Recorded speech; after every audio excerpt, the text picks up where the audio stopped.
Oh, yeah. May want to switch over to here anyway.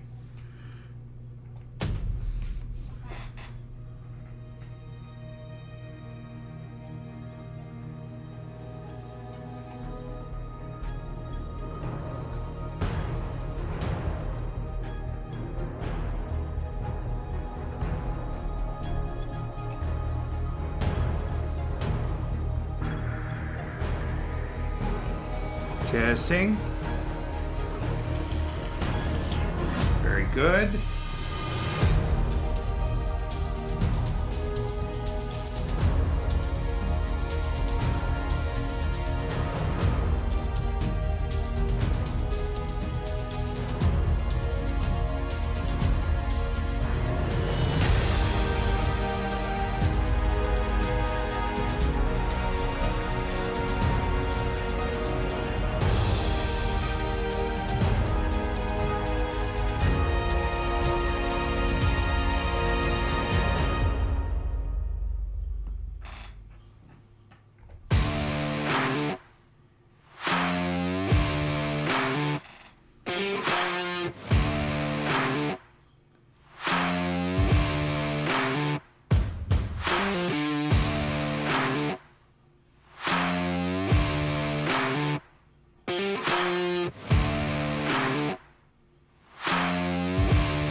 Hello, hello. Welcome, everybody. This is yet another edition of Old School Jack, where we take a look at a bunch of trivia games, mostly from Joey Vision, and try to see how well we do on them. Hey there, Phoebe. How's it going?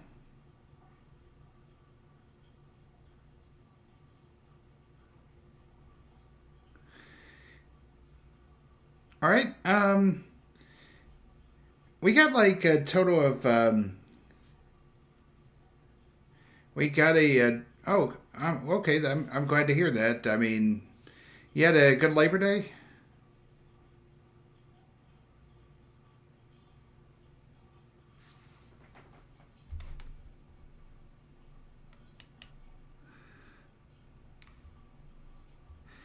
Hey, too cute to be sis. How's it going?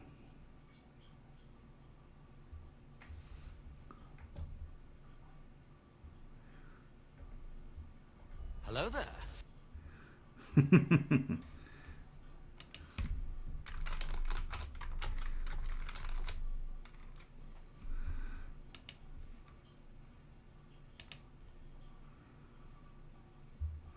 All right, and today we're gonna do.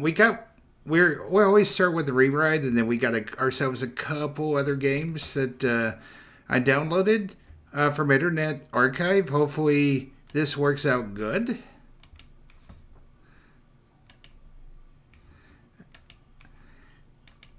And if it doesn't, well, it just means we'll probably be doing a little bit more of the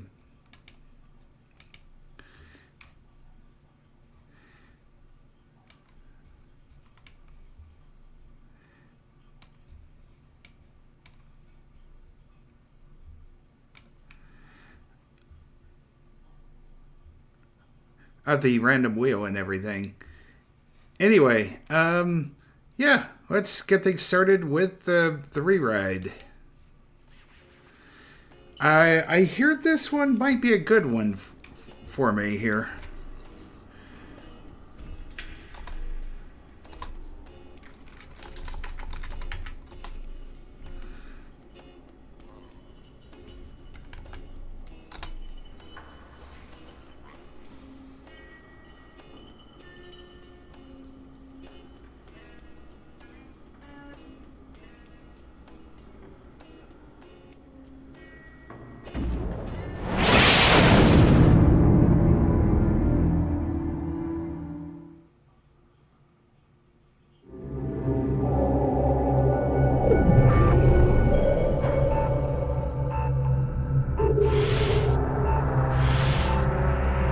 I think hosts, they don't remember them as much as they remember the contestants.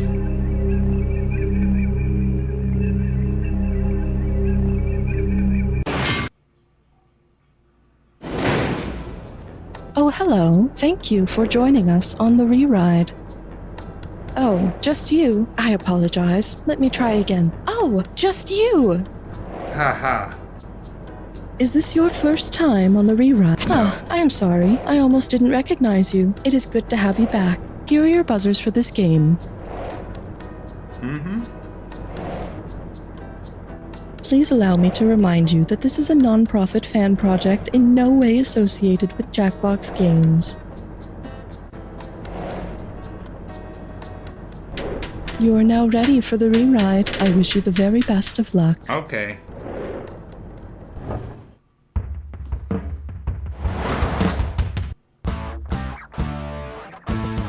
It's time for the show where hot culture and pop culture collide.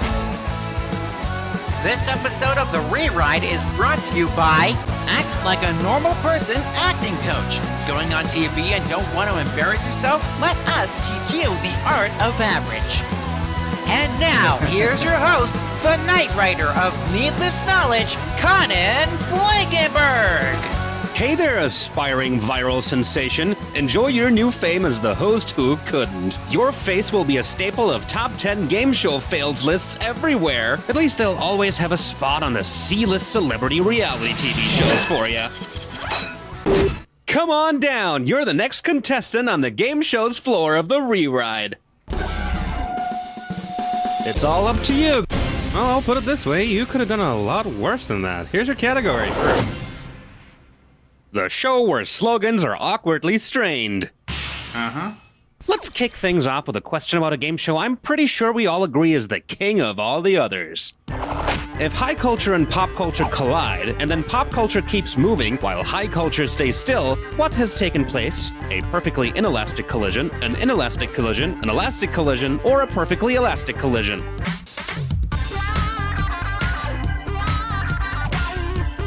I'm gonna go with the perfect inelastic. You got it. No, you didn't. And the correct answer is... in an inelastic collision, one or more of the objects retain energy after the collision and therefore keep moving. In reality, though, nowadays both high culture and pop culture are at a complete standstill, at least when they're not moving backwards. Pick a value that looks good. Here's what this next question is called. The dated referencing game. All right, this is a fill in the blank, so get ready to type your answer when you think you know it. Now, you know that online word puzzle game Wordle? The one that everybody was tweeting about, then went like, what's all these emoji squares about? Then the New York Times bought it and everybody stopped caring. Well, what's the name of the TV show that Wordle ripped off? Tap it when you know it. Here we go.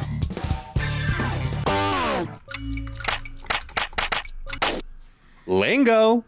Yeah. The best part of Wordle is so many people getting introduced to 5-letter words they have never heard or have known before. Something like roates, or carom, or shame. Yeah, Come and get yourself a nice... Pay attention and get ready for...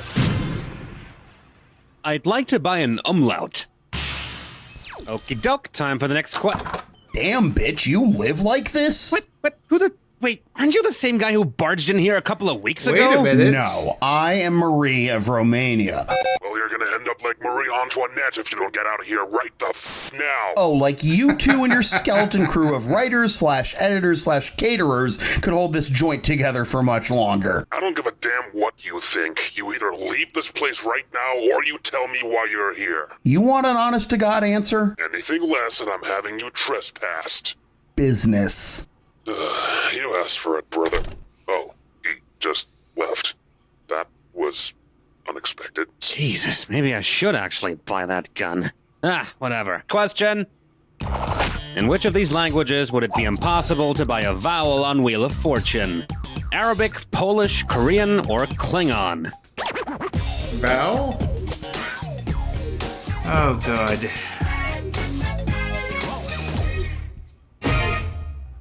Were you thinking of this one? Arabic is written without any vowels. I'd like to guess a please.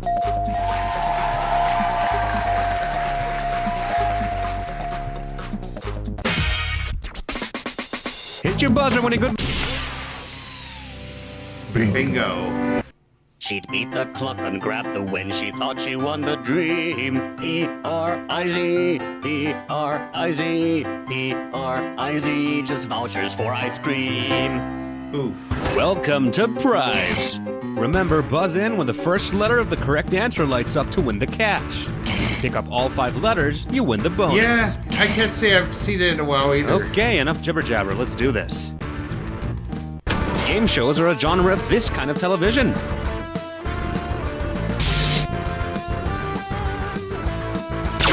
We love to entertain you. Entertainment. Jigsaw sliding crossword. They're all blank. Puzzles.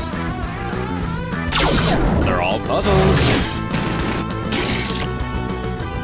What you risk when you go all in. Everything. You're risking everything. Microsoft's short-lived iPod competitor. Soon. To Zune. Where Slumdog Millionaire is set. India. India. You draw it, they guess it. Pictionary. Pictionary. Eastern, Mountain, Central, and Pacific. Time blank. Zones. They're all time zones. Blank me this. Riddle. Riddle me this. Prize! Call it. Congrats, you win the bonus. Now a quick look at your score. Yep, looks like it's still there. Fantastic. Let's go. Show me the money. Now playing. Let's cut to the bloody chase. You know the quiz show The Chase, hosted by Bradley Walsh, or by Brooke Burns or Sarah Haynes if you're American and subjected to the objectively worse version?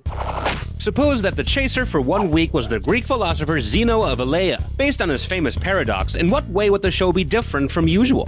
He'd win by not even trying, he'd always lie in everything he says, he'd share a birthday with at least one contestant, or he'd never be able to catch you.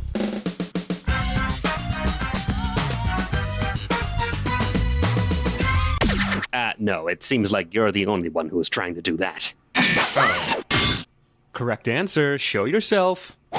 Zeno's most famous paradox is the one with Achilles and the tortoise, where he argues that Achilles will never beat the tortoise because the tortoise will have moved on by the time Achilles arrives where it was. So kind of like if you put any team from the British version up against an American chaser. Seriously, objectively worse. Okay, buzz in when you see a number that looks... Is that really the best you could do? Who cares? Category. I'll take big dicks for 5,000. Double entendres. Not even Jeopardy, one of the most serious TV shows ever, can resist making one from time to time. But I bet this one wouldn't make it past their censors.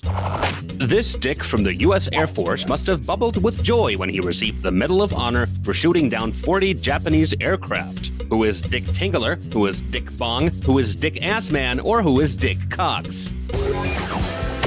The flying ace is none other than Richard Ira Bong. Okay. By the way, if you want to search for all these names, use Google, not Bing. Trust me. Okie dokie, it's valued. Here's your category for this next question. Daily double vision. Hope you brought your swimsuit, because we're about to get wet. What would you expect to see as a special prize on Jew Leopardy? A 6-pack of beer, an assortment of bourbon, a fully loaded wine rack, or a month's supply of vodka? I think it would be bourbon. Good answer. Good. That was good. Very good. A mint julep is a cocktail that uses bourbon, which is quite similar to a mojito. And now it's time for daily triple-double Prosecco on the rocks. I mean, I'm from Kentucky. They'd ride me out of state if I missed that one. I've got a question. Teeny weeny brainy no understandy rhymey question. Oh, rhymey question, is that so? Well, looks like we'll be playing Yeah, alright, yeah, I knew it. Okay, well, it's time to do this then. Let's take a look at the actual category for this gibberish question. When numbers lie on the b-ball court. When numbers lie on the b-ball court. Don't forget, I'll be taking away more and more cash the longer you take to solve this. They'll make it fast. Now, take a look at this gibberish phrase and tell me what famous phrase it rhymes with. Miss that poor nine, Durant, sir. And just ignore that punctuation.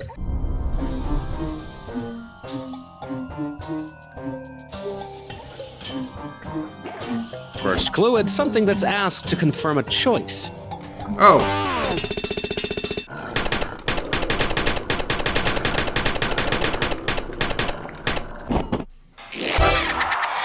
There you go. Is that your final answer? Of course, you're not going to win $1 million here, but, you know, at the very least, a pat on the back for doing so well. Well done. Well, for him, it qualifies, I guess. Coming up next, the stupidest question in the world. You know, speaking of Who Wants to Be a Millionaire, I've always wondered who had the brilliant idea to call a game show Who Wants to Be a Millionaire? I mean, it's a really stupid question, isn't it? I mean, who doesn't want to be a millionaire? Actually, yeah. Who doesn't want to be a millionaire? Socrates, Diogenes, Plato, or Aristotle?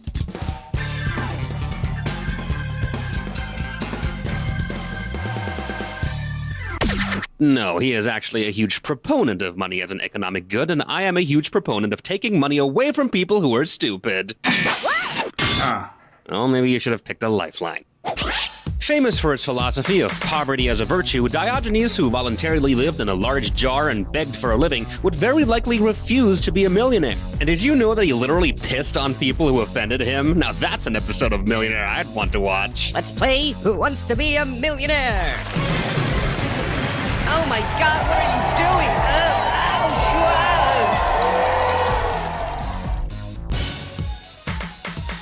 Oh, Okay. Gonna need a value. Nice shooting, Tex, and here's your category. Confronting our own ugly, embarrassing past. So, yeah, can't delay this any longer. About that You Don't Know Jack TV show with Paul Rubens back in 2001. In terms of calendar days, which of these lasted longer than the You Don't Know Jack TV show? The sci-fi drama Firefly, the sketch comedy show Turn On, the US version of Taskmaster, or COVID-19's incubation period? I think Firefly. Yep, that's the truth. Firefly lasted for 14 weekly episodes. That's more than twice as many episodes in weeks as the You Don't Know Jack TV show. On an interesting note, Cop Rock, the most ridiculous musical serial I've ever seen, also lasted for 3 months, despite being a critical and commercial failure when it aired. Maybe if the Jack TV show was worse, it might have lasted longer. Hit your buzzer at the right time and we might play for some action.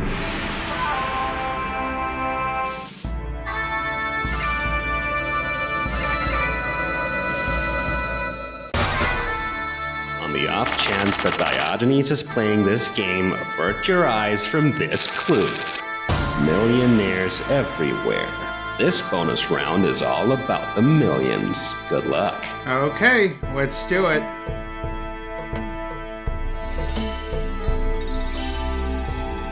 $1 Million Baby.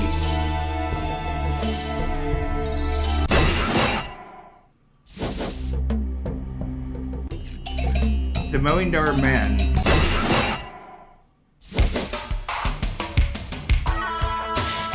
A Million Ways to Die in the West. A Million Man March.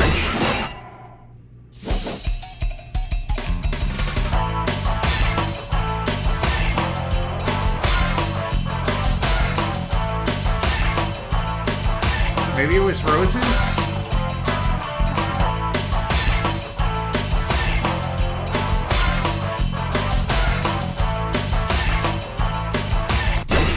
Millionaire. I couldn't think of it, but I knew it had something to do with that clue. If I had $1 million.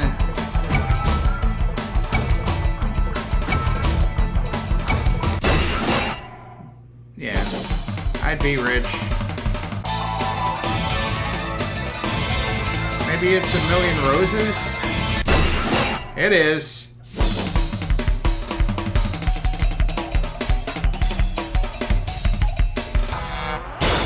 Impressive, impressive. Good job on that attack. Let's see how it impacted your final score. Pretty good. Too bad no one's gonna believe you. All I think I do is look at the VOD, dude.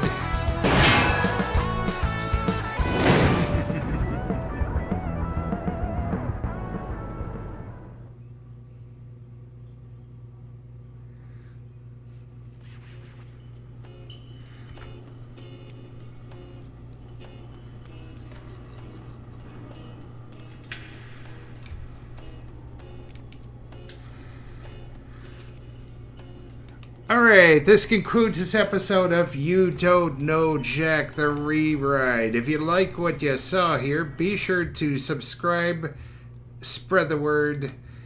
This is Tickets Place Gaming and the arcade is now closed. Alright, I think it is time to go ahead and do a quick commercial break. We'll be back for the second one, and we're going to try the first new one. So, see you in about 90.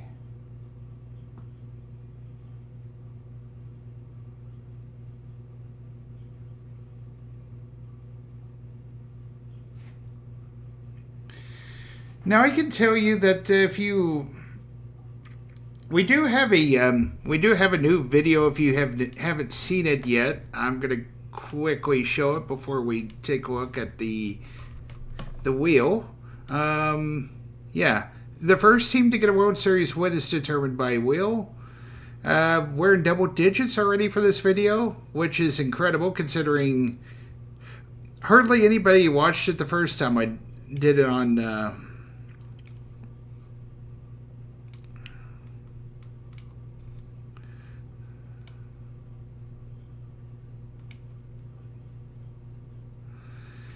because I think we got like 21 and it took about a year. And spoiler alert, it is the Milwaukee Brewers is the correct answer to that question. So be sure to check that out if you're into baseball or feel like it. I did this without doing an ad, and trust me, I mean, without having to, without a script. And that's always going to be a challenge for me, but I think we did fine. Anyway, let's swap over to the wheel and get this party rolling.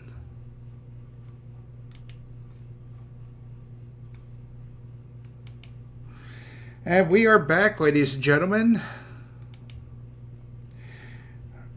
We're back, and we're going to take a look at the first game that we downloaded. I forgot about that. I just about forgot about that one. All right.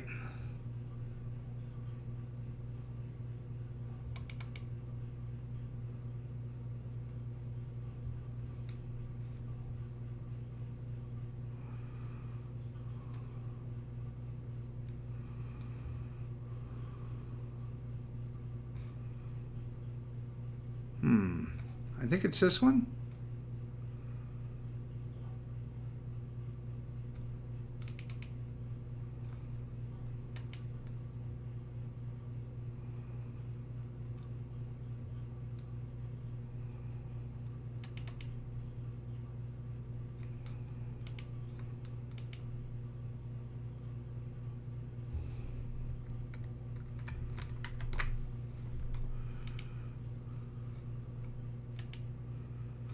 All right, it's probably here. We're gonna try something different here. Okay, it's gotta be here then. There we go.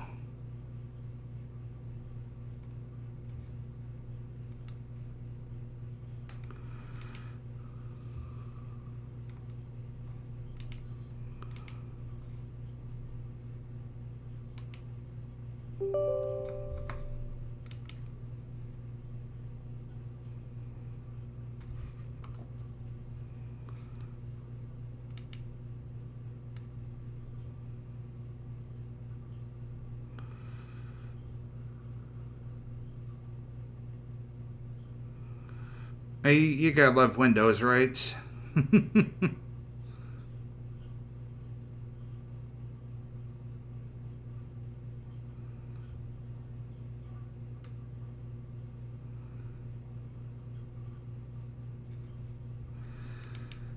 Situating. Yeah. So your system can play WAV files. What do you want, a freak of metal? Just click the button and let's keep going. Yes.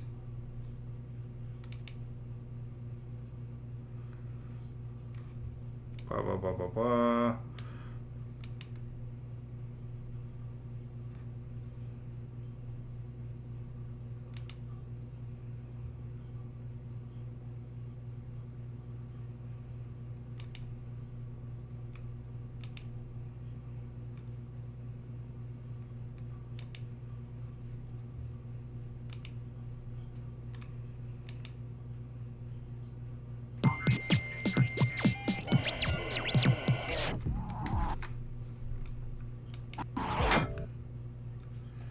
What's up?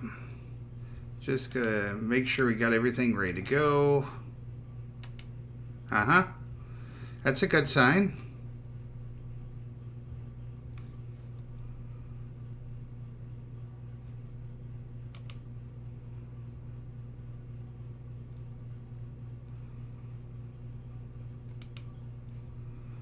All right, let's... Let's go. Hello, my name's Sandy. I will be your tour guide here on the set if you don't know Jack, and We'll do the one. we're playing solo, huh? All right then, let's Yep. Okay, do me a big favor and pick which episode you want to play. All right, we'll play food. Why not? 30 seconds. You have the letter B as your buzzer. That's B as in booty. 20 seconds. 20 seconds. All right, when you know an answer, buzz in. After you buzz in, you've got a few seconds to pick one of the choices, or you're gonna lose cash. Is that right? Okay, have fun.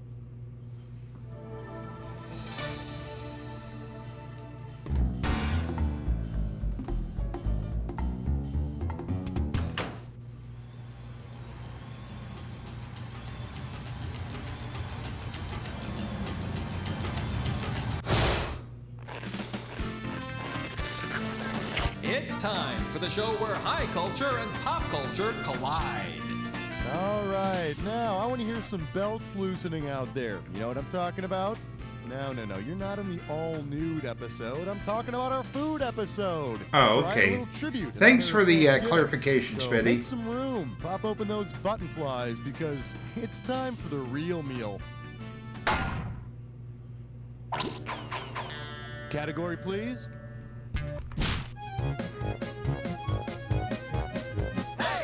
For your viewing pleasure, a rose by any other name stinks to high heaven. How does $2,000 sound? Get the wax out of your ears. It's question time. Who can accurately be called a stinking rose? Rose McGowan wearing garlic jewelry. Gypsy Rose Lee wearing a stalk of chives. Titanic's Rose drowning in onion juice, or Axl Rose covered with rotten cabbage. I think it would be 4. Axl Rose covered in cabbage. Hey, yeah, you were at that GNR show too. No?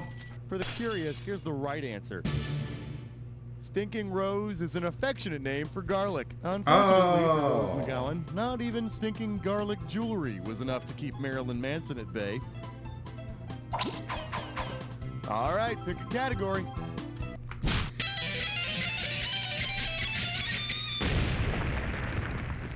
May I introduce the secret sauce will self-destruct in 5 seconds. $1,000 at stake on this one. Hey, check this out. Did you realize that the Culinary Institute of America and the Central Intelligence Agency are both called CIA?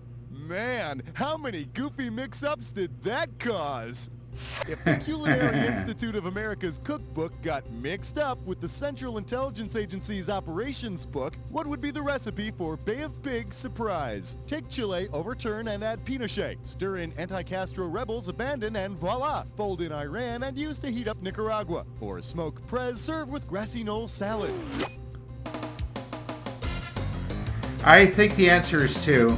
The CIA helped plan the Bay of Pigs invasion to overturn Castro, but never gave the rebels the air support they promised.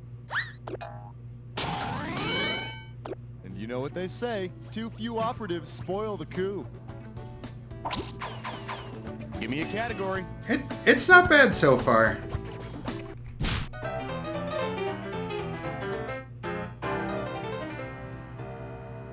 Coming at you, it's all part of my rock and roll Thanksgiving. I'm gonna make this one $1,000. Okay, let's say your pathetic adolescent fantasy finally comes true and you have all your rock star friends over for Thanksgiving. Oh, and they really dig your grandmother. Because he is not a drummer who will not be fighting over the turkey drumsticks at your Thanksgiving dinner. Ringo Starr, Neil Peart, rocker Tommy Lee, or Gene Simmons. I think Gene Simmons is a Gene vocalist. Simmons, woo, plays bass and sings for Kiss, so he doesn't want your stupid drumsticks. Just watch out for his 8-inch cow tongue. He's bound to lick everything on the table before you can get to it, including your grandmother. Wow. All right, I need a category.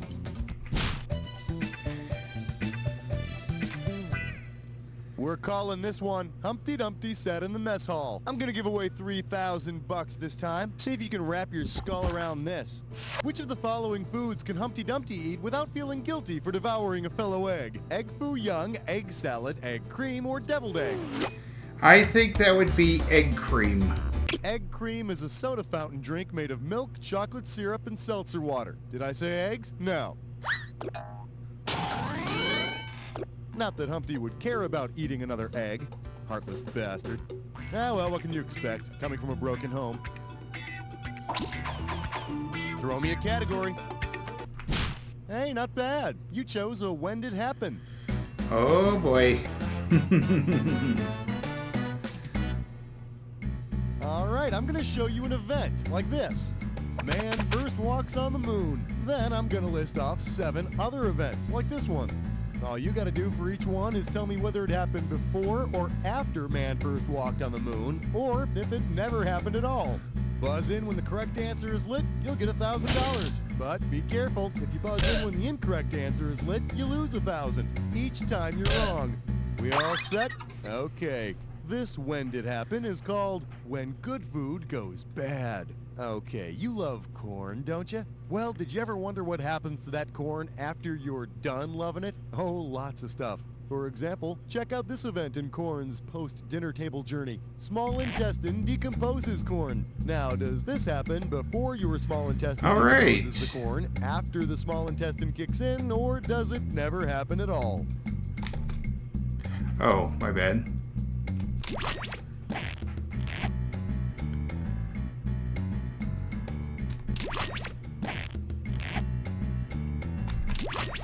Yeah, kidneys has nothing to do with corn there.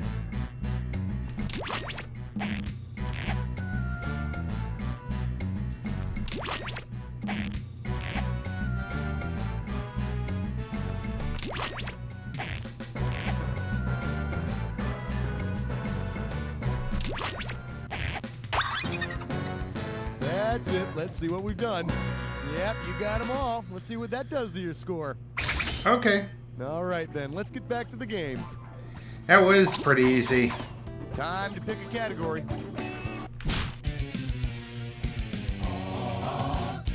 I believe this one is called If Life Doesn't Give You Apples, Make Apple Pie. You give me a right answer, I'll give you $3,000. Okay, be a dear, won't you, and check out this analogy for your Uncle Schmitty? Apple pie is to apples as mock apple pie is to Oreo cookies, Philadelphia cream cheese, Ritz crackers, or Chiquita bananas. I believe that would be Ritz. You make mock apple pie with Ritz crackers instead of apples. That's how we got that phrase, I wouldn't kick them out of bed for eating mock apple pie. Alright. Give me a category.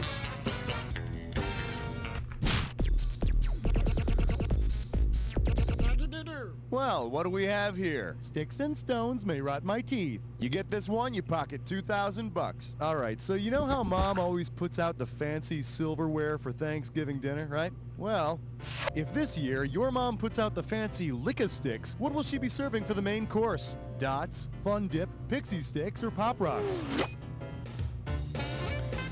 I think Fun Dip? Lick-a-Sticks is the plain sugar stick you use to eat the flavored sugar in Lick-a-Made Fun Dip. Problem is, once I found out you could eat the Lick-a-Sticks, I tried eating my mom's fine silver too.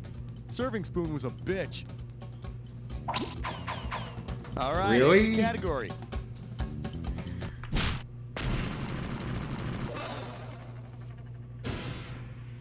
And our special guest tonight, I like tasting it the second time. You get it right, you get $2K. Yep, I love to cook. No doubt about it, I am a man who is comfortable in the kitchen. You want to know my secret? Preparation. In fact, you know what? I'm going to whip up my classic Thanksgiving dish right now. Why don't you take a listen and tell me what I'm preparing? Okay, I'm just going to open the can here and... Whoa, the vacuum sucked right out of there. Well, that's an interesting shape. What traditional Thanksgiving dish have I just prepared? You know, I'll tell you what, I'll make another one. All right, did I make Jell-O, turkey, cranberry sauce, or mashed It sounds potatoes? like cranberry It wouldn't be sauce. Thanksgiving without it. I just put a lot of effort into making some cranberry sauce. Yeah, and I love how it keeps the shape of the can, too. Shows everybody it's still fresh. Category, please.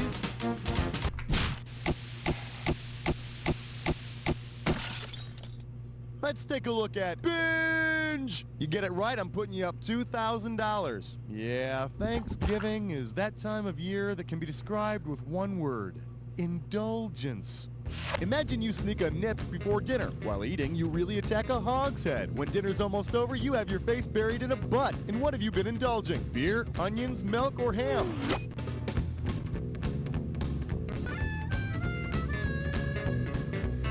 Ham.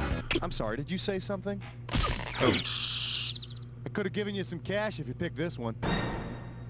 Nip, hogshead, and butt are all container sizes for beer. So after you've laid that nice alcohol base, what little food you can fit in should digest just right. Throw me a category.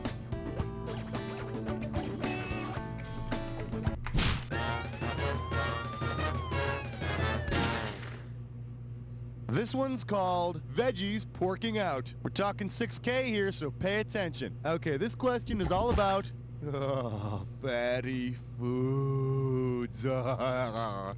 Because it contains the most fat. Which of these fruits? No. Which of these fruits was probably produced on a fat farm? A big-boned banana, a pudgy pear, a hefty avocado, or a chunky cantaloupe? Yeah, my mouth's watering. I'm gonna guess the avocado. A medium-sized avocado has about 36 grams of fat. For those of you who care about that kind of thing, that's quite a lot. Although avocados do hide the fat pretty well. In fact, you don't usually see it until it hits your own thighs. Time to pick a category. Yeah, chest strut fits dime whore. Gibberish question. It's time for a Gibberish question. Take a look at this gibberish category. Teen critics can be so harsh. 10,000. Thank you, Ethel. For this one. Now here's the deal. The more time you take, the less cash you get. All right, take a close look at this sentence and tell me what famous quote it rhymes with. Dork drops bland rap, dull floss. And remember, punctuation is not your friend, so ignore it. Dork drops bland rap, dull floss. First clue, Peter Brady said it. It's time to change? No, it's not. Peter Brady said it while doing his Bogart imitation. Okay, gotcha. Pork chops and applesauce. Pork chops and applesauce. Oh man, when I was a kid, I used to run around the house saying that all the time. Until that day my mom undercooked the pork. Yeah. All right, pick a category.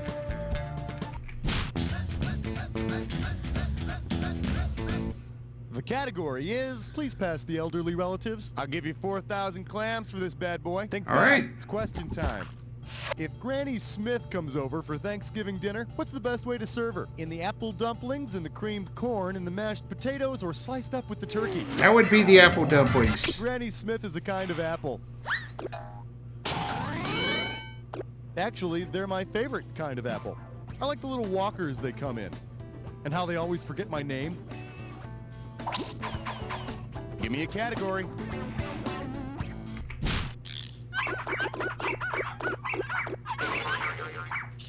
This category is known as, what if God were sitting at the kids' table? 4,000 big ones for a right answer here. Okay, do you remember that chilling Joan Osborne song, One of Us, where she wonders what would happen if God were, well, one of us? Imagine God really is one of us and shows up for Thanksgiving dinner. If you decide to serve food of the gods for this special occasion, what tempting smells will waft from the kitchen? Ambrosia and sweet potatoes, manna and cranberry sauce, meat and pecan pie, or saltpeter and stuffing? I believe that would be ambrosia. In both Greek and Roman mythology, ambrosia is the food of the gods. I may not know mythology, but apparently I know And please Greek remember, food. I don't care how in awe you are, friends don't let gods drink nectar and drive. Got that? Category, please. All right, right, give it up for Bye Bye Mystery Pie. One right answer and you got $6,000 coming at you. Let's see how you handle this one. If you make a nice pie from scratch, whom will you use as filling between your flaky pie crusts? Andrew Jackson, Scooby-Doo's nephew, Satan, or the guitar player from Guns N' Roses? That would be Satan. Scratch is one of the many names the devil has been called in literature. Be careful when you take that scratch pie out of the oven or you're going to end up with a pitchfork in your ass. Really?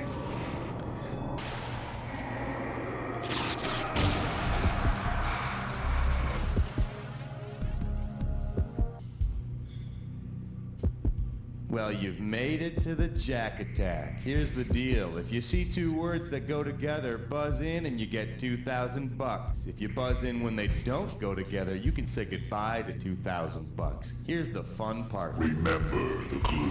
The words only matter. No, you don't, apparently. This clue. Meat. Because frankly, that's all you are to me. Good luck.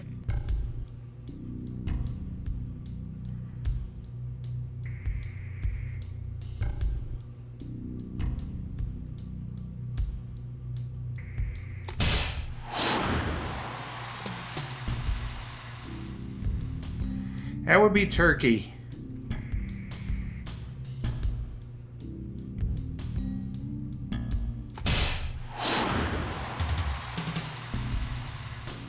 Ham.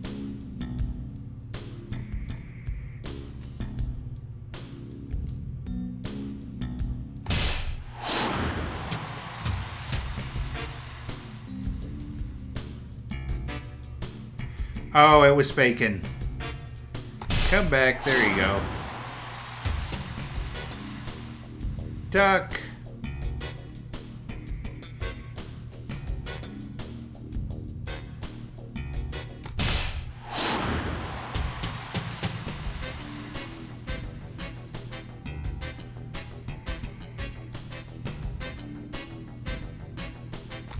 Mutton chops, yeah.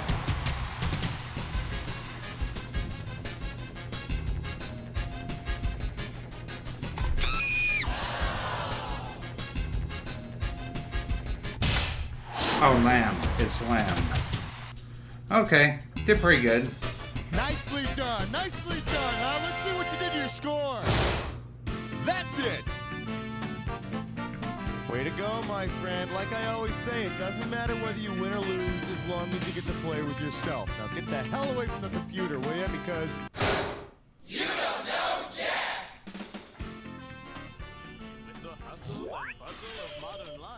Numero uno on the high scoreboard. Don't you kind of wish you could take your monitor around with you everywhere? Well, I suppose this is just more of a private victory. Give me the 411 on if you want to play again. Hey, if you really like this episode and you think you'll want to replay it later, hit the letter F to make it one of your favorites. It's like having a little shortcut that'll take you right to this episode. Best chicken ever. Gotcha. All right. Yeah, I mean, honestly, this is the first time I've done it, but you know, that's awesome.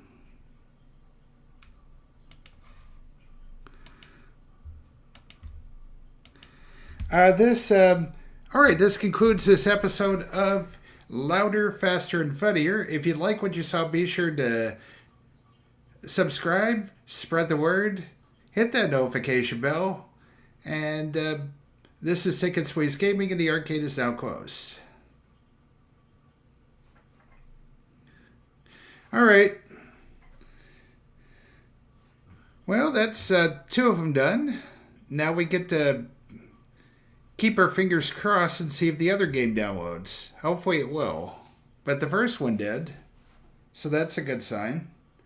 Anyway, I'll try to get this thing set up, and we'll see you at a good 90.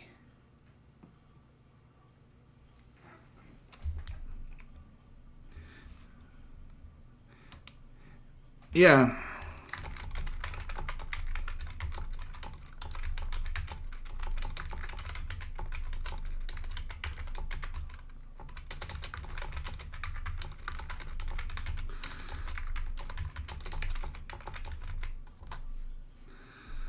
Yeah. All right. I'm sorry about that. I wanted to make sure that I got through this episode and everything. Anyway, we're off to a good start, I think. We're getting ready to knock out the other game here.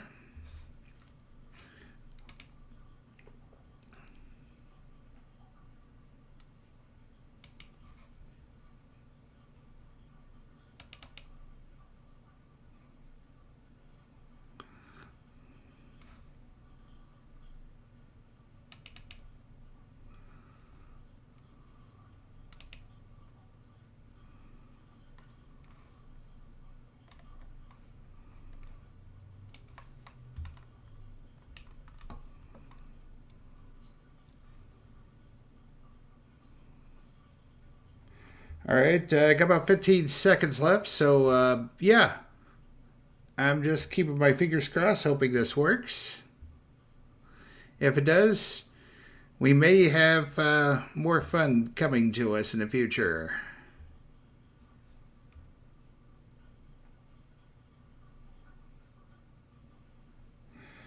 All right.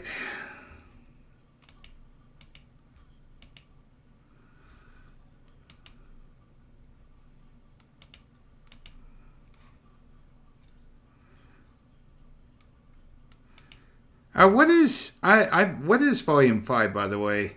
I mean, I thought it just skipped from from the ride to the other one I could think of was the Lost Goat.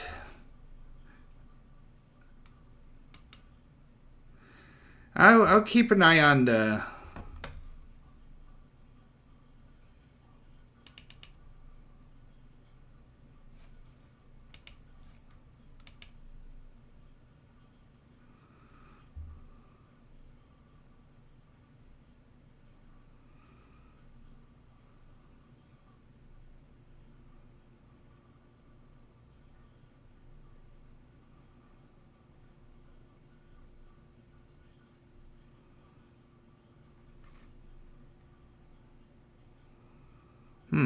Okay. We hit the button the way we were supposed to and everything.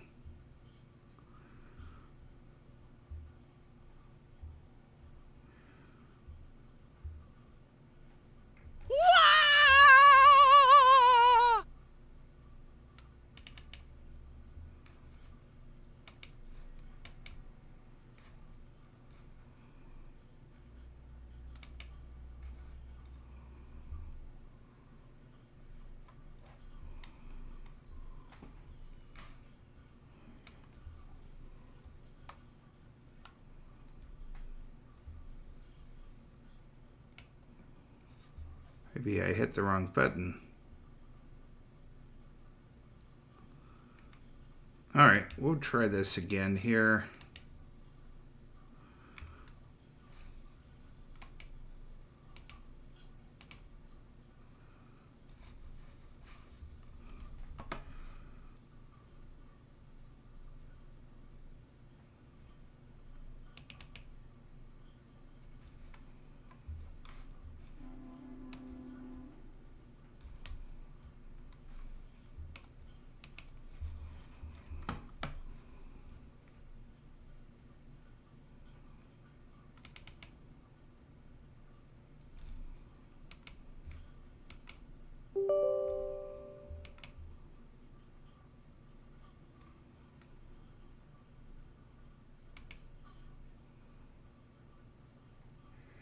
Okay.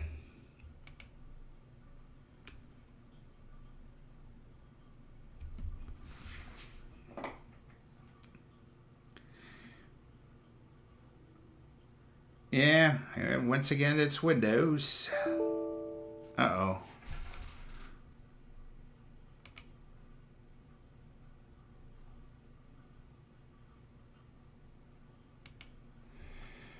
Yeah, I know. We'll try it one more time. If it doesn't work, then we'll just do a couple of instead of one game, we'll do two of those that are random.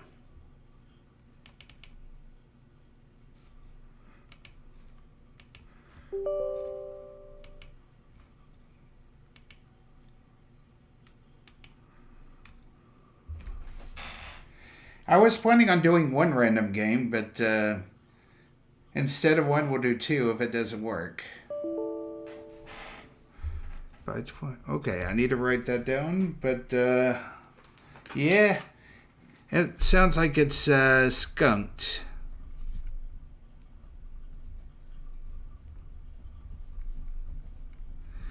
All right.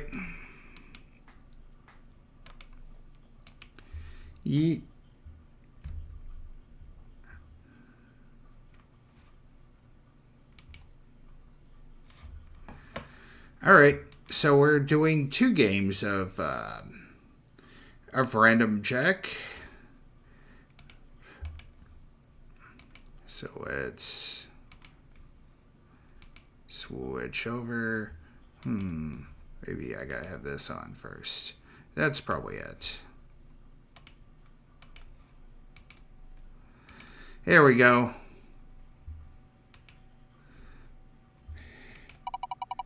You know, as per usual, people have to always do some sort of a rewind there. All right. Once again, it looks like we got Volume 1 with, Nate Shapiro.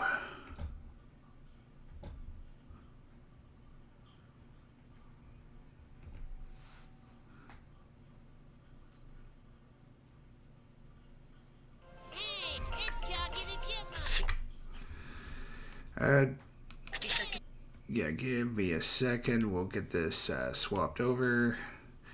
I know it teases you with Head Rush, and it just says, "Nah, you get Volume 1." Anyway, we'll see y'all in a minute here. Get this thing started. Okay, Woody, can you run in on that one? You said Vukovic or Milikovic? Cookie, I'm gonna need some contestant names. Got it. No, now. No, that's okay. 2 will do. Okay. Hello, people. How you doing? My name's Cookie. Welcome to our show here. How many people are going to be playing the game? Just the one. So you're playing with yourself, huh? Cookie, please. Sorry. Just type your name in, okay? Yeah, I know. Set up over here. I just need a wrench. Okay. It's like, honestly, it's more like thinking you're going to play with Cookie, and you get set up with Paul Rubin's character. Or just plain bong. Okay, everybody focus. We have got a sponsor here today in the Look, I need a PA here right now, on the double. 20 seconds. Okay, 20 seconds. Pay attention here and don't screw it up. As soon as you think you know the answer to a question, buzz in, then you gotta hit the number that corresponds to the answer you want. You got that? 10 seconds. Okay, everybody, be quiet. 86 the desktop, please. Okay, and go to black, please. Host and stand by. Okay, ready, go. Okay, here we go. And dial 1-900-TART-D.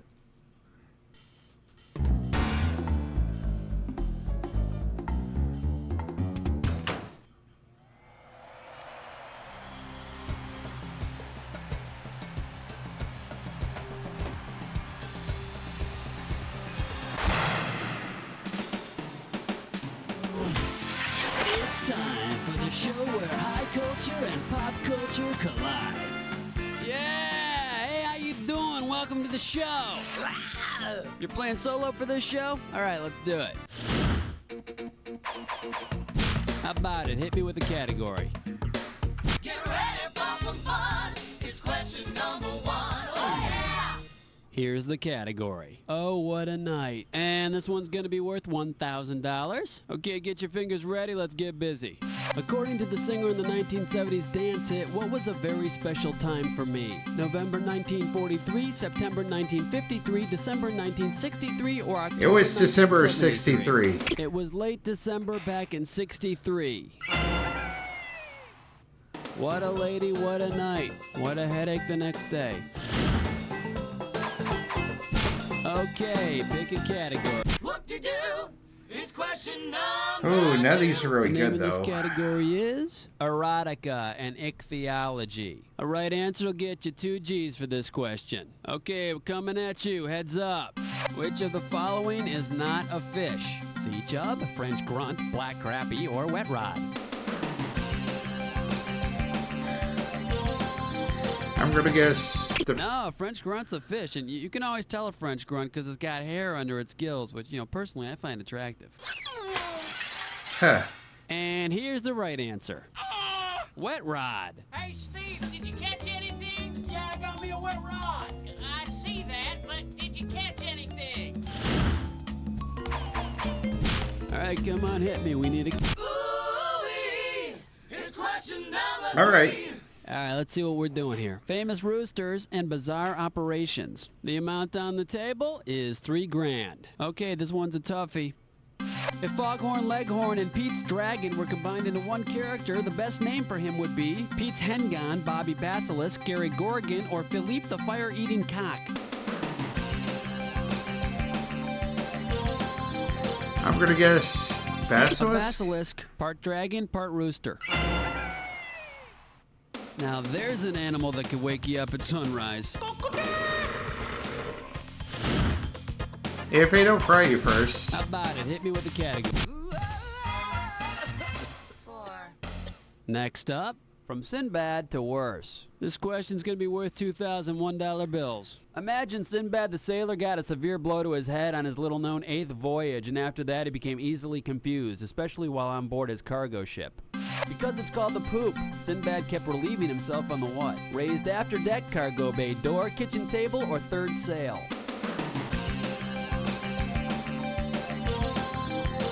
I think it's the after deck. The poop, or the poop deck, was a raised deck in the back of the ship. Yeah, eventually the crew I ain't roped off cleaning the that poop up. deck and bought Sinbad a big box of Depends. Okay, pick a category. Question 5. The category is, are you gonna eat that? Okay, this one might be a toughie. It's worth $3,000. Get ready to buzz, cause here it comes. Which kind of caviar would an entomologist be interested in studying? Iranian caviar, Latin caviar, Mexican caviar, or Russian caviar? I think it'd be Mexican. Mexican caviar because it's made from waterfly larvae. Oh boy. How about it? Hit me with the category.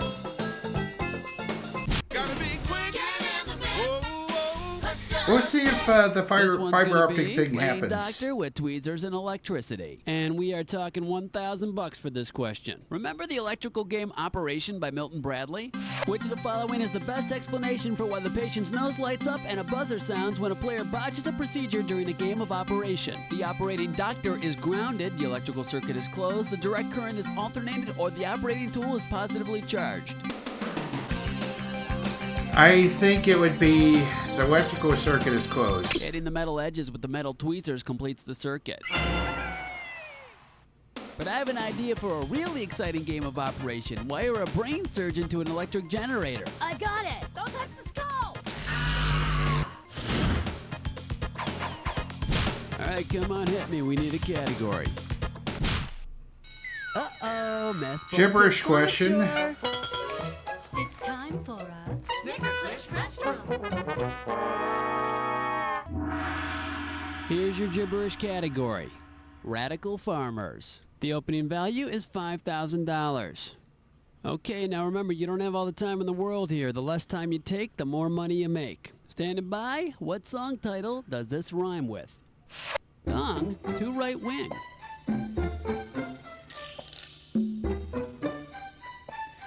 Dung From a 70s song. to right wing. Dung to right wing. It's a song about martial arts. Oh, gotcha. Let's see what you got. Everybody was kung fu fighting. Hey, you're fast as lightning.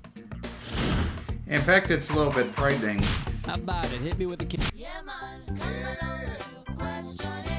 The category. A president by any other name would still be a sitcom. And this one's gonna be worth $2,000. When it comes to presidential names, some are more popular than others. Because he shares his first name with the most common first name for U.S. presidents, statistically, which character would have the best chance of becoming president? J.J. James Jr. Evans from Good Times, Alex Keaton from Family Ties, John Boy Walton from The Waltons, or Theodore Cleaver from Leave It to Beaver? I believe that would be James. Dynamite! There have been 6 presidents named James. Of course, none of them displayed the comic genius of JJ, though I think Ulysses Grant came up with the fake arrow through the head thing.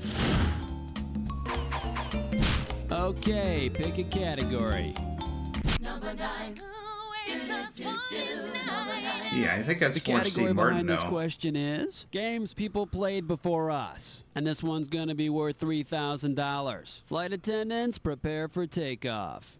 Which card game would probably be the biblical character Onan's favorite? Go Fish, Old Maid, Solitaire, or War? I'm going to guess Old Maid. I think not. Oh. Should have picked this. Solitaire. Yeah, Onan liked doing things alone. He's the son of Judah in the book Genesis, and he was the first kid to get caught spilling his seed. Of course, I'm sure he wasn't the first one to spill it, because I gotta think Adam jerked off a lot before Eve showed up. But, you know, there's no one there to catch him. How about it? Hit me with the category. Next up, Yeah, I think that fiber optic Sacrifices road of the trip is Gods. gone. Okay, shouldn't be too tough. This question's going to be worth $1,000. Okay, get yourself set. It's time. In ancient Greece, if you made a sacrifice to Mercury, you were honoring the god of speed and travel. Today in America, Mercury's image is associated with what? Prompt flower delivery, good food at reasonable prices, fresh lemon scent, or hassle-free car rental.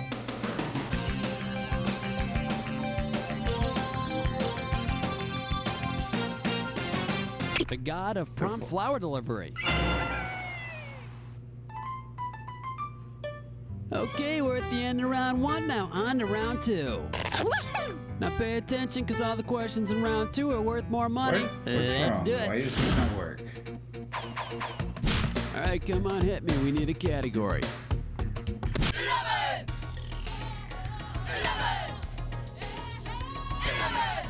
The name of this category is Sink Fast. It's going to be worth $4,000. All right. Hope you're ready, because here's one coming at you. Imagine the aircraft carrier from Top Gun is sinking because it's too heavy. Maverick throws Iceman overboard to lighten the load. Iceman sinks. According to maritime law, what is Iceman? Flotsam, Jetsam, Ligon, or Wigwam? I think it's Flotsam. Flotsam? I don't even know him. You should have picked Jetsam. Anything thrown overboard for the specific purpose of keeping a boat from sinking is called Jetsam. So Iceman the Jetman is Jetsam. Okay, pick a category. Well, let's delve into question 12. Here's the category. To sleep, perchance to dream. I'm paying out $2,000 if you get this one right. Hang on tight, because here we go. According to Freudian psychology, dreaming about which of these would not be equal to dreaming about a penis? The Washington Monument, the Oval Office, the Empire State Building, or the Eiffel Tower? I think the Oval Office. The Oval Office. Because it's the only piece of architecture in the group that isn't a huge public phallus. Yeah. Some of these questions have really aged poorly. Heart attack, do you nightmare when you dream? Are you feeling lucky? It's number 13. All right, let's see what we're doing here. Child stars and heavy drinking. You get this one right, you got $2,000 coming at you. Okay, let's get this ball rolling. If you caught Shirley Temple drinking a Shirley Temple, what would you be catching her drinking? 7-Up and slow gin, ginger ale and pomegranate juice, club soda in a lipstick stained glass, or Coke and cherry syrup?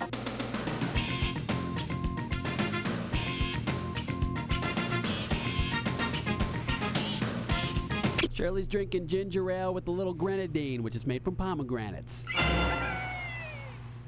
I'll tell you, that's some pretty hard stuff. It'll cause a hangover so wicked it'll curl your hair and make you tap dance. All right, come on, hit me. We need a category. Uh-oh. Gibberish West question Coast, again. 9 more. Once again, it's time for a ticklish past gun. This gibberish questions category is reptile-shaped candy and products for women. The opening value for this gibberish question is going to be $10,000. Now, you're going to have about 30 seconds to solve this puzzle, but I'm going to be taking a little bit of money away every second and a half. All right, now don't let the punctuation mess you up. What product name does this rhyme with? Why rant? Why rant? We Steve gets the turtle. Why rent? We Steve gets a turtle. Your first hint, it's for a product that women use. It's a product that helps women look more shapely. But if you'll notice, none of those words rhymes with brassiere. Why rent? It's a product you can believe in.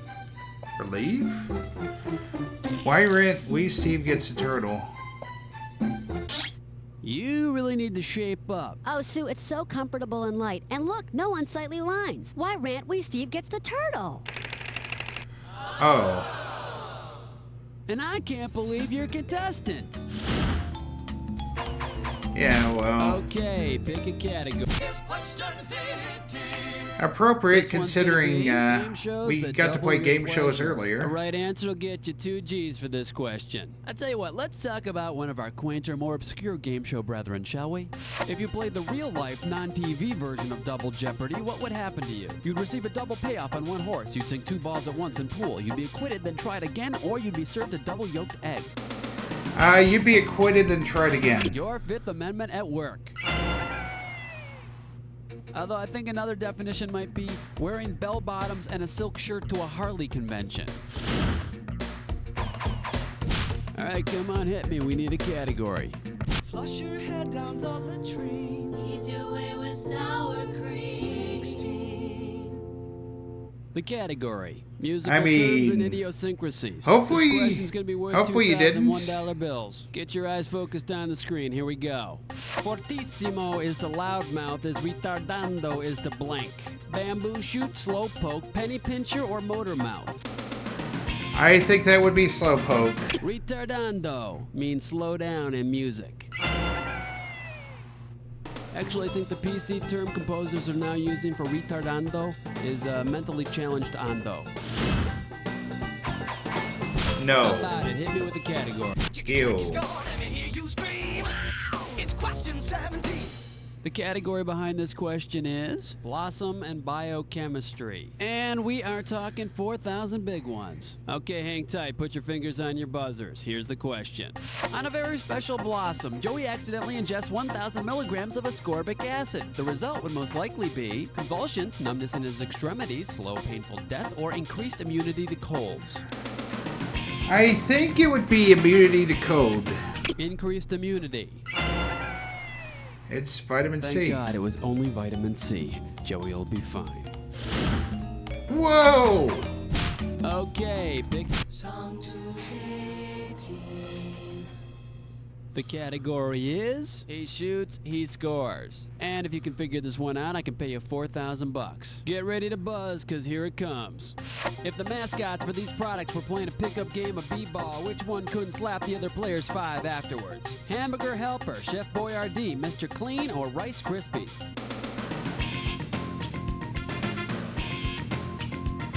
I think it's Rice Krispies. Hey, what are you saying, huh? White elves can't jump?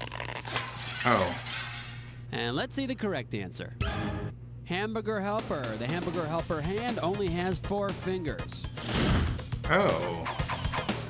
All right, come on, hit me. We need a category. Here's the category. Hey, cartoon characters have problems too. Honestly, And this that was the one's gonna first be one I worth was $2,000. thinking. Okay, Oh, I'm it coming can't be at that you. Heads one. up. Which one of Snow White's 7 dwarf friends would most likely suffer from narcolepsy? Sneezy, happy, sleepy, or dopey? That'd be Sleepy. Sleepy. Narcolepsy is a sleep disorder. Either that or he just wants an excuse to get away from Snow White's voice. Okay, pick a category. Question number 20. All The name right. of this category No is jinx. Chainmail We only got and 2 of them Hawaiian this time. shirts. And this one is not going to be easy. $6,000. Okay, get your fingers ready. Let's get busy. You're a tourist bopping around Northern Europe in 1066. Which of the following is not one of your options? Buy your friends I Saw the Comet tunics, collect autographs at the Battle of Hastings, get a drawing of you waving by Stonehenge, or put butt prints in the foundation of Notre Dame.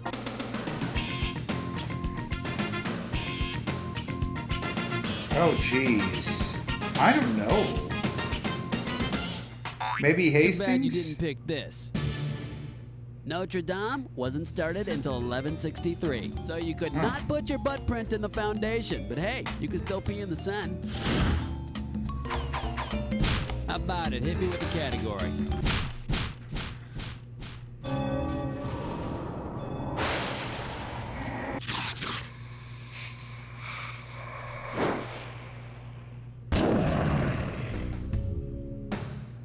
Jack attack time. Soon as you see two words on the screen that go together, buzz in. $2,000 if you're right, 2,000 off if you're wrong.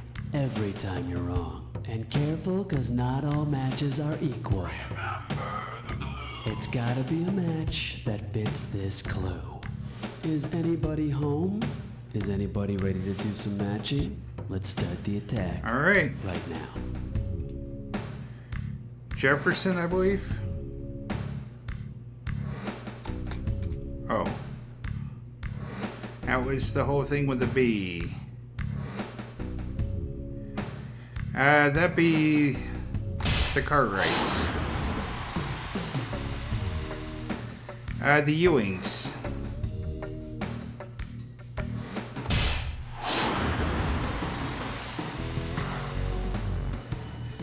Versailles.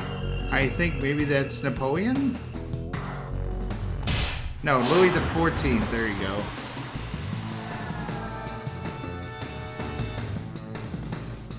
The Douglas. Oh, it's Anne of Green Gables. Oh, dang it. I was thinking Green Acres. Why?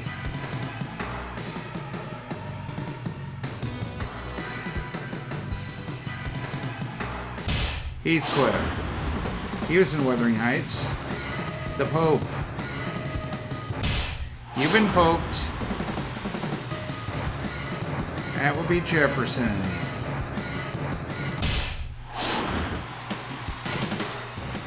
Oh, all right, way to crank 'em out. Let's see what it did to your score. That's the game. Okay. Player, after a performance like this one, you deserve to have your own star on the Trivia Walk of Fame. And I promise you, if you ever get that star, I'll be the first one to step on it, because you don't know Jack. Yep. Everybody, great show. Cookie, what's the plan here with the contestants? Listen, excuse me, whenever you feel like playing again, you just gotta let me know, alright? Alright, this concludes the You Don't Know Jack Volume 1. If you like what you saw here, be sure to like, subscribe, and spread the word. This is Tickets Please Gaming, and the arcade is now closed. Alright, let's see. Yeah, I think we're going to go ahead and take another break, and we'll be back with the last game. See you in 90 seconds? Unless, of course, you have Turbo or a Prime subscription, in which case you can see me for free.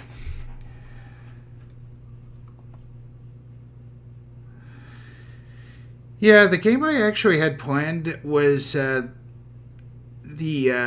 Lost Gold, but apparently there is a certain thing that kicked up in 525 that kind of did me in.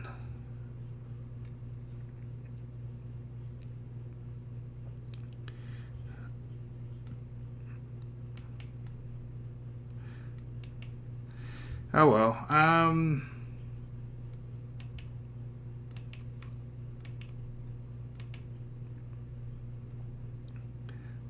Yeah, 45 seconds left. You didn't miss much, like I said. We're just vibing, trying to get that last game before we go right out. Speaking of which, maybe I need to start Googling and seeing who might be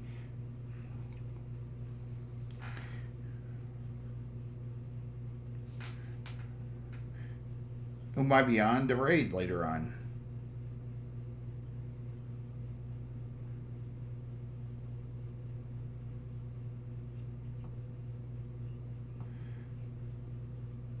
All right, 6 seconds. We're cooking, and there we go. All right. Yep, we're back just in time to do that last game here. It is time to spin the wheel and make the deal and find out what that last game is going to be. Tonight we've played The Re-Ride, Louder, Faster, Funnier, and Volume 1.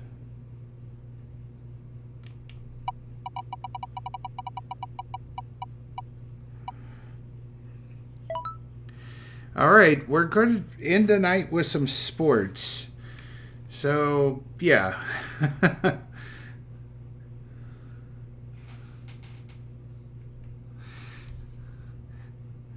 I was thinking more along the lines of maybe going with 40 rounds.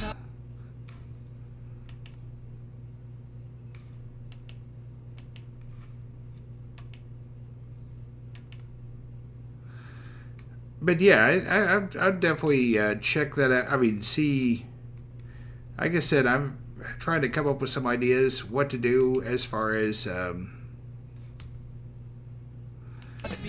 to finish this thing and everything. My excellent production. Hey, contestants, how you doing? Glad you could be here. How many people do we have playing today? The one. Hey, you're a single player, is that right? All right, could you give me your name, Yes. please? Giants and the Jets. Chicago. Bears. Okay, and what sport do they play? Okay, you want to do it? Thanks, Jones. I can dig that. I'm sure you can. Okay, there, heads up. Your buzzer's letter B as in butcher shop. Well, you got ants in your pants, so making it happen. But you're right. We probably still got some 20 Milan. seconds. Pay attention here and don't screw it up. As soon as you think you know the answer to a question, buzz in. Then you gotta hit the number that corresponds to the answer you want. You got that? Good Okay, luck. clear the set, please. Here we go. Lose the desktop. Go to black. Okay, here we go. Guys, stand by. Steel wool and new Crappuccino. I got questions.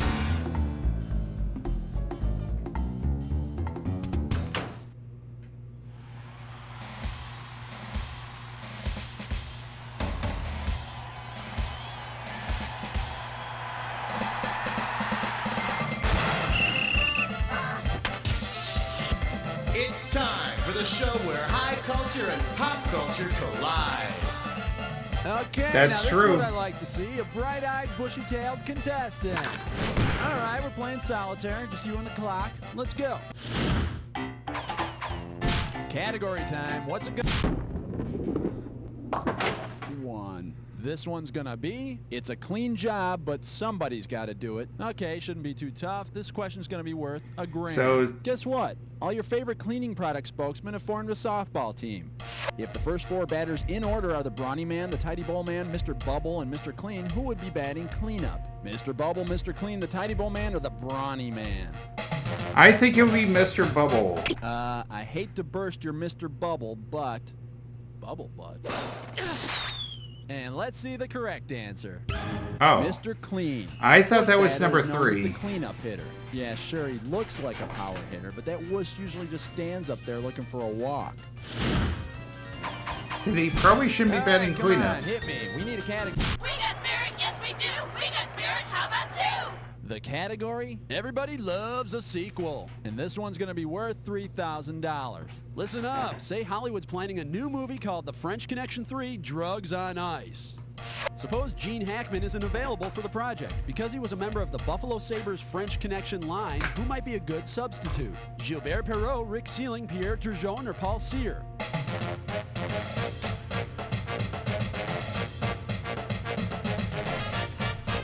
Turgeon? His name's French, but he sure isn't the connection. Oh. Let's take a look at the correct answer. Perrault. The famous The other Sabres one. line featured Rick Martin, Rene Robert, and Gilbert Perrault at center. And I'll bet that. Oh, car wait, chase he's the scene will coach be of the even better volleyball if team they as use well. Zamboni. Okay. Okay, pick a category. Oh, softball. The Okay. category is Henry's Hoppin' Mad. I'm paying out $2,000 if you get this one right. You remember that movie 12 Angry Men with Henry Fonda and 11 Sure. other testy jurors trying to come to a verdict in a murder trial? If the 12 Angry Men wanted to get out all of their aggressions by forming a sports team on which they could all play at the same time, what sport would they play? Cricket, Canadian football, American football, or soccer? I think soccer? Nice try, incorrecto. Oh. Well, in case you're curious about the correct answer, in Canadian football, each team puts 12 players on the field. In American football, they only field 11. It's one little way the Canadians can feel superior to us. That and the fact that John Madden's an American. Dope. How about it? Hit me with the category. Okay. Look at me, I got a 4. Ouch. And this category is wrestling and silverware. The amount on the table is $3,000. All right, let's get this ball rolling. Imagine an episode of Silver Spoons in which Ricky ends up in a wrestling match. If he ended up with a silver fork after the match, what would he have? A booby prize for a lost match, a malformed wrist, a cut down the middle of his tongue, or 2 broken middle fingers? I'm going to go with a malformed wrist. A Cowles fracture, also known as a silver fork deformity, can be caused when wrestlers fall on their wrists. And a silver spoons deformity is caused by trying to be boyishly cute well into your 20s. Okie dokie, give me a category. Babbling dirt. Uh-oh. Sounds like a Okay, fiber optic field trip. Babble. Okay, Brook, dirt, field, dirt, Brookfield. Hey, we're going to Brookfield, Connecticut. And if you're going to call Brookfield, Connecticut, the area code is 203. Okay, hope you all went to the bathroom before you got on the bus because we're going on a fiber optic field trip. Okay, we're going to flip through the old Brookfield white pages here, and we're going to pick someone to do our little game, and boom, Chris Capalbo. Chris Capalbo. Okay. We're going to dial up Chris Capalbo for our fiber optic field trip, and I wonder if he's a man or a woman, or she is a woman or a man. And, hey, Hello? hello, is this Chris Capalbo? Yeah. Hi, Chris. My name is Guy, and I'm the host of You Don't Know Jack, the sports edition, and we were wondering if maybe you could help us out today and participate in our game. What do you think? Yeah, I'm just standing here. Oh, great. Doesn't sound like you're too busy there. What do you do out there in Brookfield? I'm a carpenter. A carpenter. Great. A guy who works with his hands, huh? Okay. Chris, do you like sports? I do, like, outdoor things. Outdoor things. What, like alcohol-powered funny cars or something? No, more like fishing, archery. Oh, archery. Wow, was I off? Okay. Well, that sounds great. Chris, tell you what, I'm going to put you on the phone with Cookie, our producer, and he'll tell you what to do, and we'll come back to you. What do you think? Okay. Excellent. Man, is he an agreeable guy or what? Okay, we'll be back with Chris Capalbo in a few minutes. Let's move on to the next category. Okay. Okay, pick a category. You owe me 5. And the category is more reasons to avoid traveling. Okay, this isn't going to be easy, but you're looking at $3,000. Oh no, you're the only woman at the referees convention again. One of the basketball referees has a little too much to drink and tries to stroke your thigh during a whistling seminar. How do you signal an illegal use of hands? Grab one wrist with the other hand, extend your arms at shoulder level, make a patting motion with one hand, or strike your forearm with your other hand.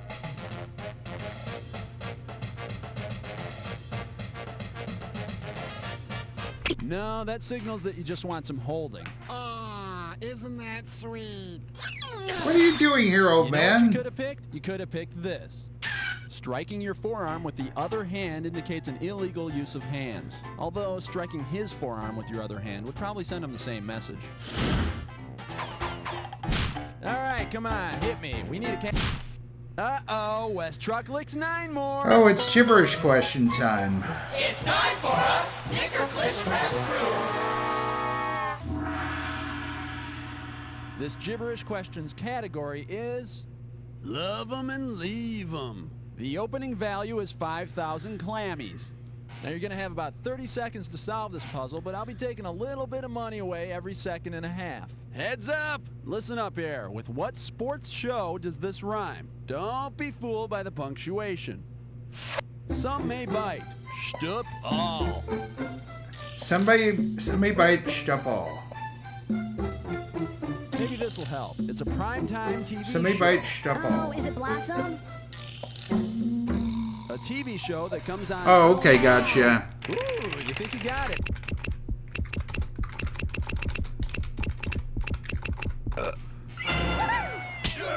There we go. Okay, is it me or did that Hank Williams Jr. intro get old after about 2 seconds? Category time. What's it gonna be? Under the Rim with question 7. Here's your category. Playing real heads-up basketball. A right answer will get you 2 G's for this question. Picture this, a game that combines the thrill of Aztec human sacrifices with the skill of old-fashioned basketball. If the Aztecs used human heads to play basketball and followed the original rules for the game, which of the following actions would you be most likely to see at the championship game? Retrieval of heads from baskets after scores, dumping of blood over the coach's head, slapping of faces on the ball during a face-off, or cutting the net down using a sacrificial knife. I think it'd be retrieve the heads from the basket. Basketball baskets were originally real baskets with solid bottoms. And I'll bet that's the first time the ball's dribbled all by itself. Yeah. Okay, pick a category. 8. Here's the category. Running a clean race. Okay, this might be a toughie. It's worth $3,000. Remember that show, The Odd Couple? If sports writer Oscar Madison were assigned to cover his roommate competing in a Madison, what would he be watching? Felix cleaning up in a relay bike race, Felix dusting the batter in a pitching contest, Felix eating dirt on a mountain bike trail, or Felix swabbing the deck in a yacht race? I think it would be a yacht race. A yacht race? Man, that's the stupidest answer I've ever heard! I don't believe it! No, okay, I'm sorry. I didn't mean to go overboard. Hello! Let's see what a good player would have answered. A Madison is a type of team relay bike race. Oh. And I'm guessing a Felix is a race featuring panty wastes on tricycles. Okie doke, give me a category. The German judge gives a 9. The name of this category is... Why'd you have to go and change? You get this one right, you got $2,000 coming at you. In 1991, Hakeem Olajuwon made an unusual change that not many basketball players ever do. If Michael Jordan, sometimes known as Air Jordan or His Airness, were to make a similar change to Olajuwon's, which of the following names would we most likely call him? Mrs. Michael Jordan, His Hairness, Michael Abdul Jordan, or Ground Only Jordan?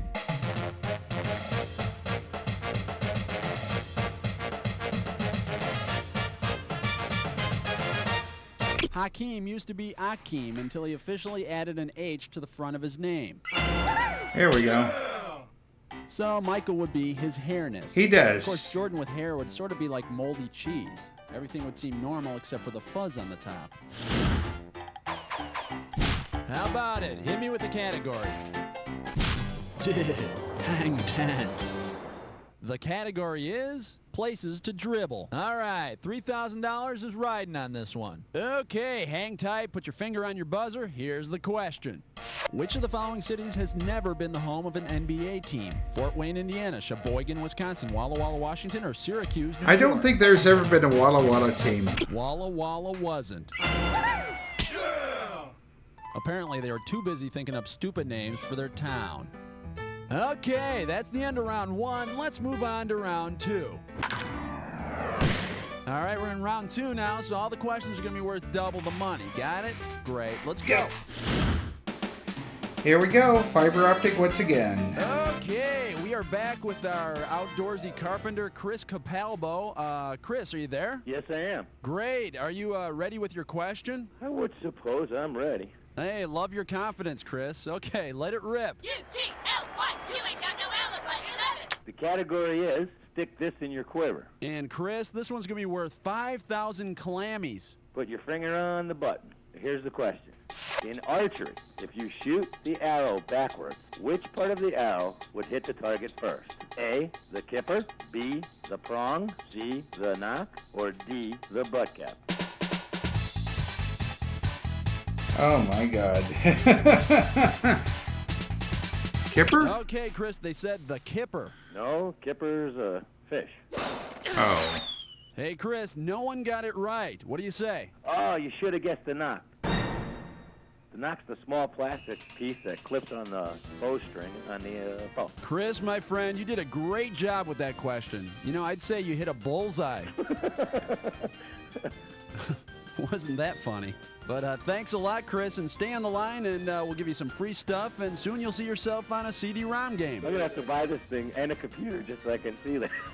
Well, Chris, the best I can do for you is probably a free T-shirt or something, but I'd get a computer if I were you. I think they're probably here to stay. But thanks a lot, Chris. Thank you. Okay, Chris Capalbo, nice guy. Enjoys a good laugh. He definitely, All right, let's get he on to the definitely next is a nice category. guy. Okay, pick a category. Oh, that's a 12-pounder, eh? The category is bad conference calls. This question's worth $2,001 bills. So, you feeling anxious? Me too. Let's go. Based on the name of their athletic conference, where would you expect to find the University of Maine, Boston University, Drexel, and Hofstra playing on game day? In the original 13 colonies in the middle of the North Atlantic, on the Sun's Belt, or up in the Maine, Big Massachusetts. I think of the original 13 colonies. In this game, poor representation results in taxation. Oh. Too bad you didn't pick this. They're all part of the North Atlantic Conference. And ironically, they usually play like they're drowning. Category time. What's it gonna be? Uh-oh, press Gibberish question number 2. Once again, it's time for a ticklish test go. Here's your gibberish category. Like a cool slap in the face. Opening value for this gibberish question is 10,000 beans. Okay, now remember you don't have a lot of time here, so the less time you take, the more money you make. Hey, huddle up and tell me, what sporting phrase does this rhyme with? The smack, sealed is skin lotion. The smack sealed is... Here's a little hinty. It's a football term. Turf toe? A football. Okay, let's see what you got. Start.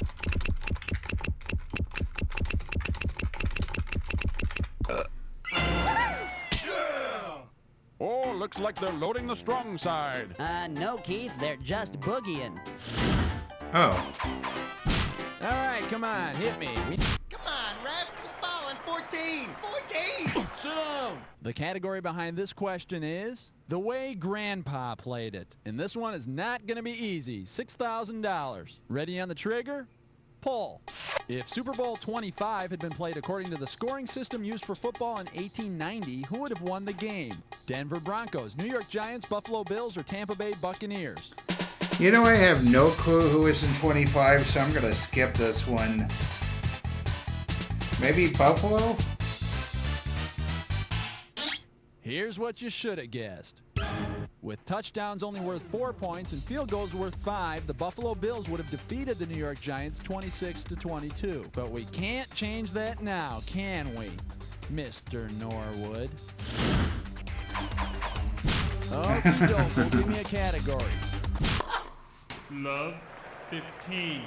All right, let's see what we're doing here. Honey, can we get this on tape? And this one shouldn't be too tough. 4K for this one. Okay, imagine you and a date are watching the telecast of the November 18th, 1968 AFL game between the New York Jets and the Oakland Raiders. Suddenly, your date ends the way the telecast did. What happens? Your date is replaced by a little Swiss girl. Your date boycotts right after you score. Your date's meal is tossed 102 yards. Your date is preempted by election news. Your date is replaced by a little Swiss girl. I believe that's the Heidi game. The game was preempted with 2 minutes to go to show the movie Heidi. When this happens on TV, thousands of people get angry. When this happens to your date, you get arrested. Okay, pick a category. Give me a 6. 6. Give me a team. Team. 16. The category, pop quiz in a cup. We'll And see this if there is, if they avoid here. the third Get your eyes gibberish focused on the on screen. us. Here we I go. have no clue. In which of the following sports is a player most likely to test positive for the use of prolate spheroids? Football, track and field, weightlifting, or basketball? Prolate spheroids. Wow. Is it track and here's field? The right answer. Geometrically speaking, a football is a prolate spheroid. People, don't eat the brown prolate spheroids. How about it? Hit me with the category. All right.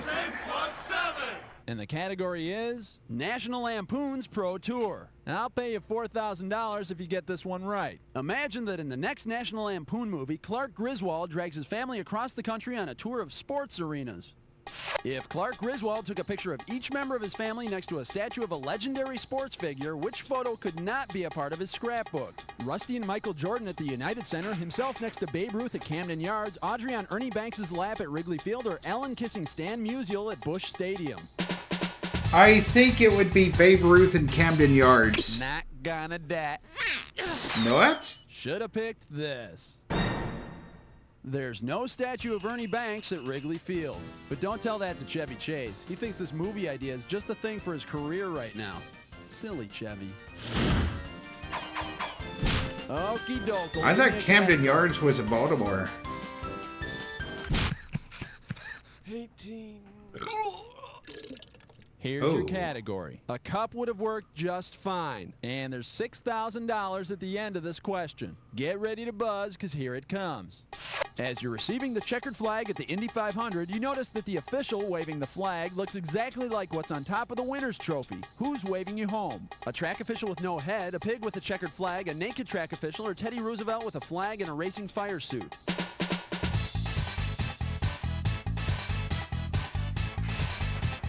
I have no idea about the trophy. All I know is they drink milk. Anyone interested in the right answer? Here you go. The checkered flag waver on the top of the Borg Warner trophy is naked. So I guess that's not a gear shift in his pocket. Whoa! Category time. What's it gonna be? Illegal use of the hands on question 19. This one's gonna be horseshoes and hand grenades. And this one's gonna be worth $2,000. Hey, you know that old saying, close only counts in horseshoes and hand grenades? Using proper horseshoe terminology, what would soldiers call a grenade tossed into an enemy foxhole for a direct hit? A Tennessee bumper, a ringer, a cider, or dry rot? That would be a ringer. A ringer. The term used in horseshoes to describe a pitched shoe that encircles a stake and gets you the most points. Of course, if horseshoe pitchers use live hand grenades instead of horseshoes, it might liven up those family picnics. All right, come on, hit me. We need a category. 20!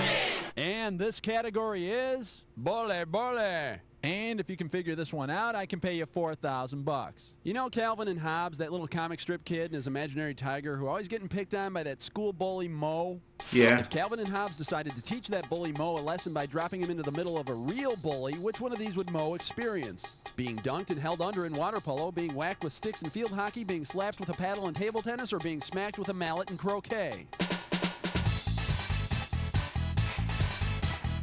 Oh, God, I don't know.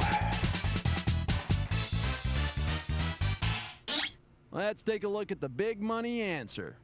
In field hockey. A face-off is called a bully. And a guy that talks to stuffed tigers as if they're real is called a nutso.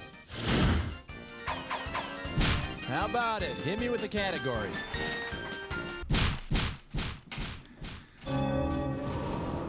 Yeah, you're 2 for 2 at avoiding the jinx.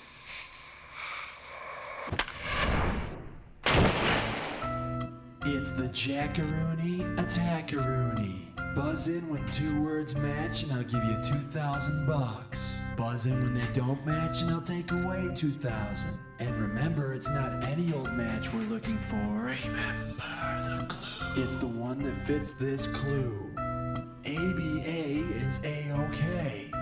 Let's see how you do today. Good luck. I think that's Colonels.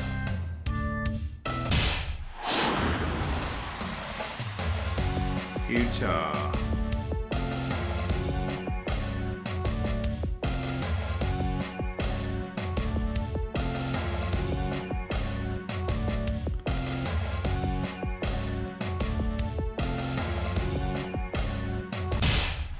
Carolina Cougars.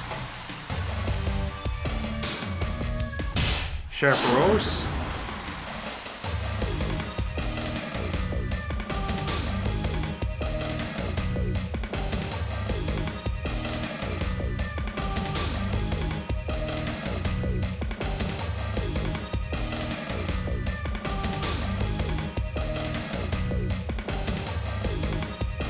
Squires.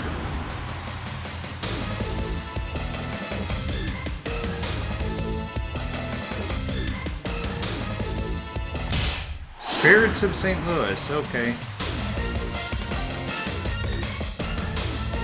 Maybe Stars? It is Stars.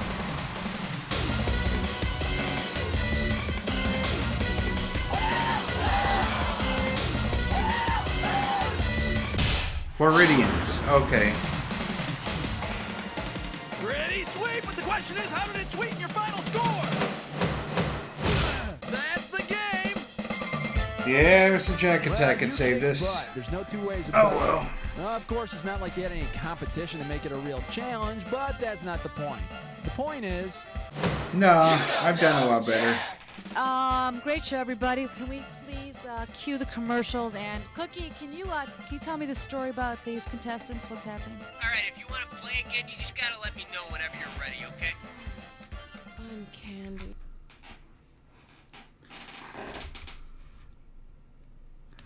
And this concludes this episode of You Don't Know Jack Sports. If you like what you saw, be sure to hit that thumbs up button. Leave a comment in the section below and spread the word. This is Ticket Squeeze Gaming and the arcade is now closed. Alright, let's see. I think it's about time to raid somebody here.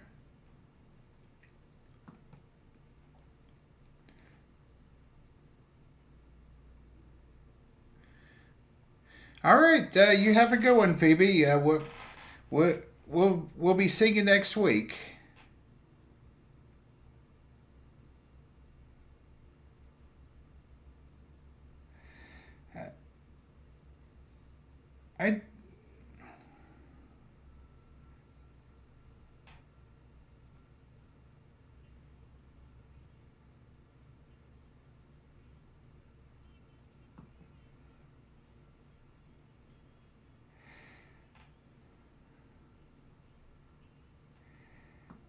Quiet.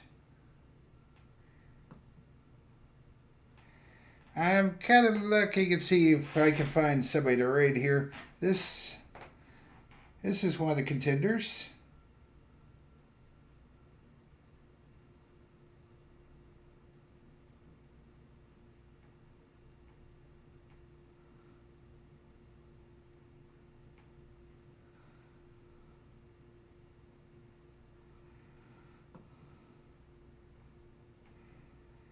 All right.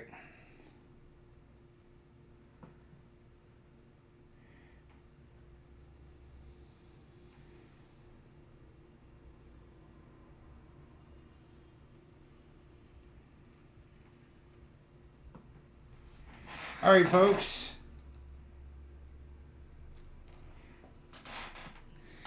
I think we're going to pick this one.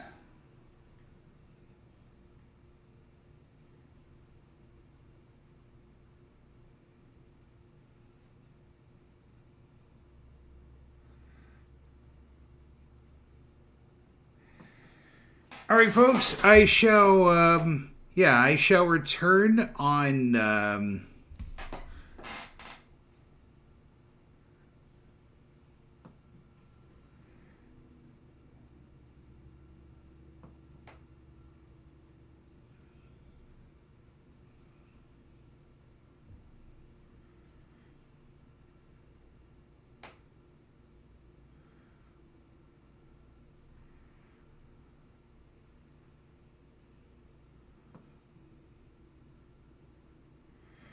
I shall return on Thursday, probably.